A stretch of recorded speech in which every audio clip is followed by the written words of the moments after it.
Hello everyone, welcome back to my YouTube channel. तो आप लोगों ने इस तरह के सेंटेंस अक्सर सुने होंगे, जैसे मैं गिरते गिरते बचा, वे मरते मरते बचे, वह डूबते डूबते बचा, वह फिसलते फिसलते बची, मैं फेल होते होते बच गया। तो गाइस, आज की क्लास में हम लोग सीखने वाले हैं कि जब कुछ होने ही वाला था लेकिन होते होते बच गया, मतलब थोड़ा सा रह गया, नहीं तो वह चीज हो जाती। जैसे वह फिसलने वाली थी लेकिन वह फिसलते फिसलते बची। इस तरह के सेंटेंस को हम इंग्लिश में कैसे ट्रांसलेट करें, चलिए देखते हैं। तो देखिए, इस तरह के सेंटेंस को बनाने का स्ट्रक्चर होता है। तो सबसे पहले हमें लिखना होता है सब्जेक्ट, इसके बाद ऑलमोस्ट। यह जो ऑलमोस्ट वर्ड आया है ना, यही मेन इम्पोर्टेंस रखता है इस पूरे स्ट्रक्चर में, क्योंकि यही वर्ड बताता है कि कोई चीज बस होने ही वाली थी पर किसी कारण से नहीं हुई। और हम यहाँ पे ऐसे ही सेंटेंस की बात कर रहे हैं जिसमें पास्ट में कुछ होने ही वाला था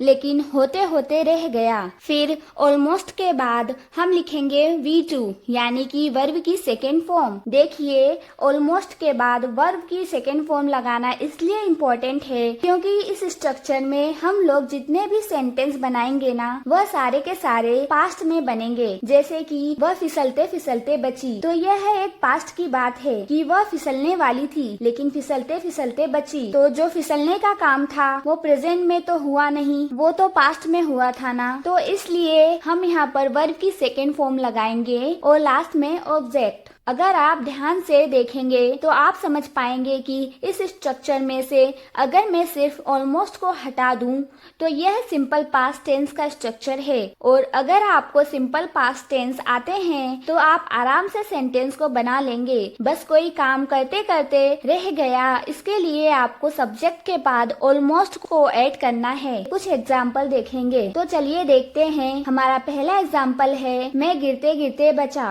तो सेंटेंस होगा I almost fell।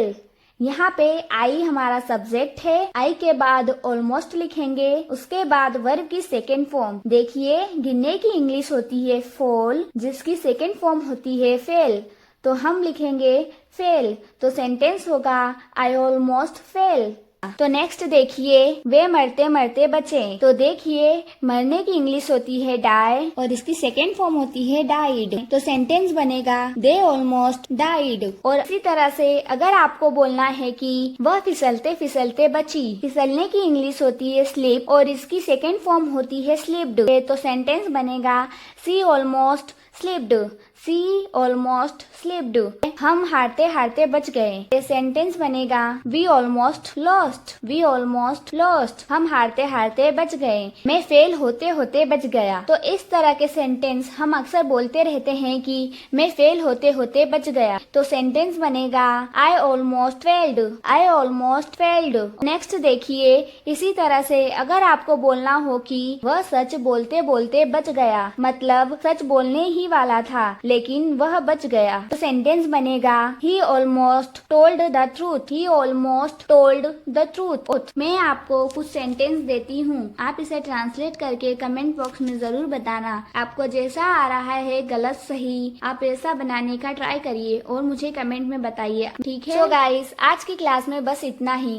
I hope ये वीडियो आप लोगों के लिए हेल्पफुल रही होगी। अगर आपको ये वीडियो अच्छी लगी हो तो प्लीज वीडियो को लाइक, शेयर एंड चैनल को सब्सक्राइब जरूर करिएगा। Thanks for watching.